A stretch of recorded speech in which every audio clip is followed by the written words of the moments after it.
తొలకరి స్టార్ట్ అయింది.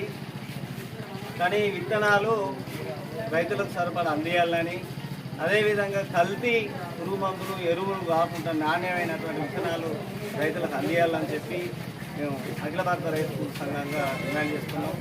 ఇలా అనేక రకాల కొత్త కొత్త వంగడాల పేరుతో కల్తీ చేస్తూ రైతులను నిండముస్తున్నటువంటి ఇలా బావజాతి కంపెనీలకు సంబంధించినటువంటి విత్తనాల కంపెనీలు, ఇలా వ్యవసాయ అధికారులు ఇప్పటికీ కూడా ఏ రైతు దగ్గర కానీ అక్కడ జాడ ఒక ఫీల్డ్ మీద లేకుండా ఎక్కడ ఆఫీసులకు పరిమితమైనటువంటి వ్యవసాయ శాఖను ఇప్పటికైనా భూసార పరీక్షలు చేసి రైతులకు అవగాహన కల్పించాల్సినటువంటి వ్యవసాయ అధికారులు జాడ ఇప్పటికి లేరు.